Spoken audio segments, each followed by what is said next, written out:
ఎన్ని మాటలు చెప్పిరి వరుసబట్టి గోల్మాల్ దింపుట్ల కాంగ్రెస్ను మించినోళ్ళు లేడు, అబద్ధాలు చెప్పుట్ల కాంగ్రెస్ను మించినోళ్ళు లేడు.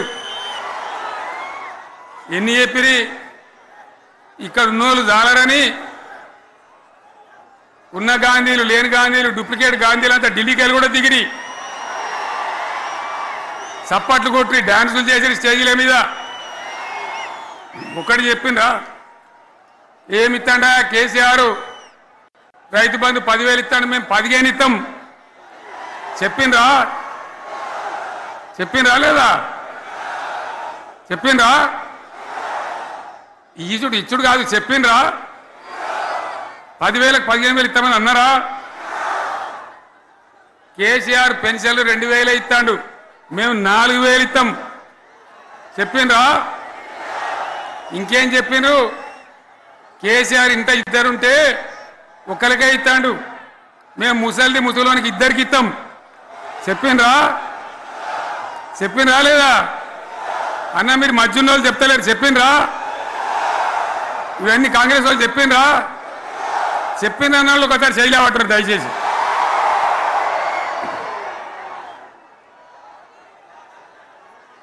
దివ్యాంగులకు కేసీఆర్ 4,000 ఇస్తాడు పెన్షను, మేము 6,000 ఇస్తామండి అన్నారా? ఇక చదువుకునే ఆడిపోరగాళ్ళకు స్కూటీలు కొనిస్తామండి, కొనిచ్చారా? అన్నారైతే అన్నారు కదా. విద్యార్థులకేమో విద్యా కార్డు ఇస్తామండి, 5 లక్షల గ్యారంటీ కార్డు బ్యాంక్ కార్డు ఇస్తామండి. ఇట్లా ఎన్ని మాటలు చెప్పారు. ఇక ఉరుకురి ఒకరినికోడు ఉరుకురి 2 లక్షల లోన్ తెచ్చుకొని డిసెంబర్ 9 నాడే కథం, ఒక కలంపోడుతోనే కథం అన్నారా? అన్నారా? మరి చేసిండ్రా? చెయ్యలే. ఇక వడ్లు కొంటే ఒక వడ్లు కాదు, ఆనాడు మనమే కొనుగోలు కేంద్రాలు పెట్టి కనీసం మద్దతు ధర వచ్చేటట్టుగా మొలకొచ్చినా తడిసిపోయినా రంగు మారినా రైతులు కాబట్టి మన బిడ్డలు కాబట్టి గవర్నమెంట్కు 500 కోట్ల నష్టం వచ్చినా సరే మొత్తం కొనురాని నేను చెప్పిన కొనిపించిన బాధ కాలే. వాళ్ళు ఏం చెప్పినారు? పబ్లిక్ను బోల్తా కొట్టేయడానికి మేము క్వింటాల్కి 500 బోనస్ ఇస్తాం, మక్కలకి ఇస్తాం, వడ్లకి ఇస్తాం, ప్రతి పంటకి ఇస్తాం చెప్పిండ్రా? ఇటువంటివి చెప్పుడే కాదు, వీటితోని ఇంకొక 420 హామీలు చెప్పాను. వాళ్ళ నోటికి మొక్కాలే. కళ్యాణ లక్ష్మి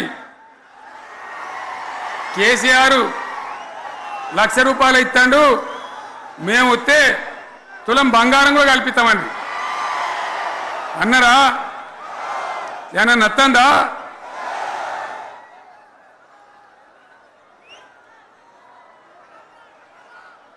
ఇక హామీలు ఇచ్చుడు కాదు, పెద్ద పెద్ద బుక్కులు వంచి ఊరూరికి వంచారు.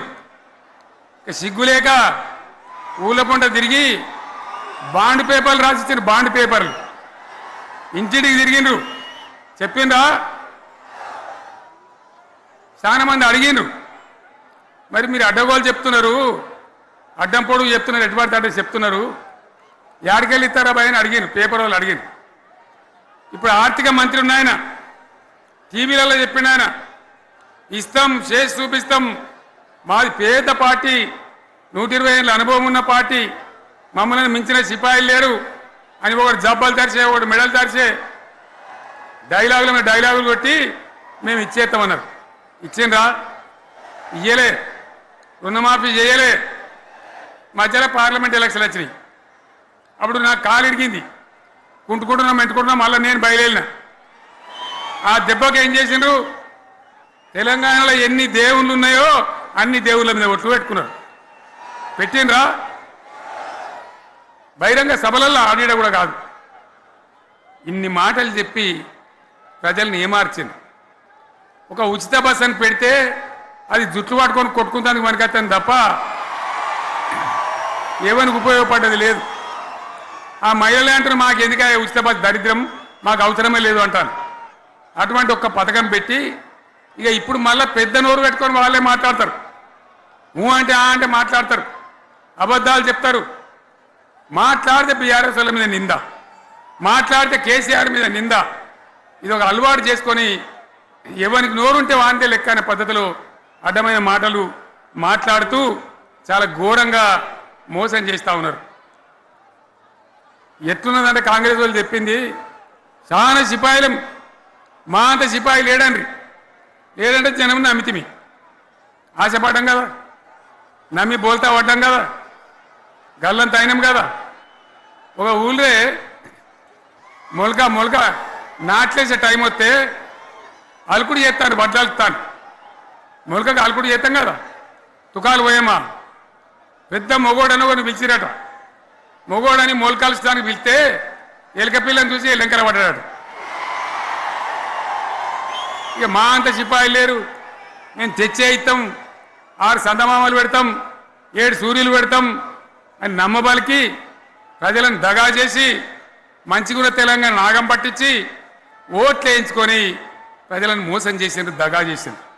ఈ మాట నిజం, మీ అందరికి తెలుసు. ఇవాళ ఏం మాట్లాడతారు, మమ్మల్ని ఎవరు నమ్ముతలేడు, మాకు అప్పు ఉడతలేదు, యాడికెళ్ళి తెచ్చేయాలి అని ఇప్పుడు మాట్లాడుతున్నాం. అప్పుడేమో మాకు అపారమైన అనుభవం ఉంది, మేము చేస్తామన్నారు. ఒక్క మాట చెప్తున్నా మిత్రులారా, ఇక్కడ నోళ్ళం మనమే కాదు, నా ప్రసంగం టీవీలలో వినేటువంటి కోటాను కోట్ల మందికి కూడా నేను మనవి చేస్తా ఉన్నా. ఇంత మోసం ఉంటుందా, ఇంత దగా ఉంటుందా? ఓట్లయితే రాని అవతల పడదామని ముచ్చట్నా? ఎంతవరకు ఇది కరెక్టు? తెలంగాణ ఎంత మంచిగా పోయేది, ఇప్పుడు బొందలు పడగొట్టినరా? ఎంత ఘోరమైనటువంటి ఫలితం మనం చూస్తున్నాం. ఇవాళ ఏం జరుగుతూ ఉంది? మళ్ళీ అన్ని మోపైనాయి. ఇక దుకాణం పెడతామన్నారు, లొల్లు పెట్టిండ్రు, బొబ్బ పెట్టిండ్రు. ఇక ఓట్లయినాక ఎత్తడు, తవ్వడు, మోయాడు. బాయి పడతాం జోరుగా చెప్తే 6 నెలల ఏమయ్యారంటే ఇక ఆయనతో రేపు అవుతుంది, ఎల్లుండి అవుతుంది, సంక్రాంతికి అవుతుంది, దీపావళికి అవుతుంది, మార్చి 31కి అవుతుంది. మార్చి 31 లేదు, మన్ను లేదు, ఏది కూడా చేసింది లేదు. మొత్తం ఆర్థిక పరిస్థితిని దెబ్బతీసింది. తెలివి తక్కువ పనితోని, అవివేకం వల్ల, అజ్ఞానం వల్ల పరిపాలన చేయరాక సర్వనాశనం చేసింది. రాష్ట్ర ఆర్థిక పరిస్థితి ఎంత మంచిగా ఉండే, ఎంత బాగా పోతా ఉండే. మేము కష్టపడి కడుపు కట్టుకొని నోరు కట్టుకొని సంవత్సరానికి 10 నుంచి 15 వేల కోట్ల ఆదాయం పెంచినాం. అనేక రివ్యూ మీటింగులు చేసినాం. ఎంత బాగా తీసుకొని పోయినాం, తెలంగాణను ఎట్లా తయారు చేసినాం, ఆ విధంగా తీసుకొని పోయినాం. ఇవాళ ఒక్క మాట మీరు అందరూ ఆలోచన చేయాలి. ఇక్కడ ఉన్నవాళ్ళు కానీ నా మనసు బాధ అవుతుంది, నా మనసు కాలుతుంది, ఇబ్బంది అవుతుంది. నా కళ్ళ ముందటనే తెలంగాణ ఇట్లా కావడం నాకు దుఃఖం కలిగిస్తూ ఉంది.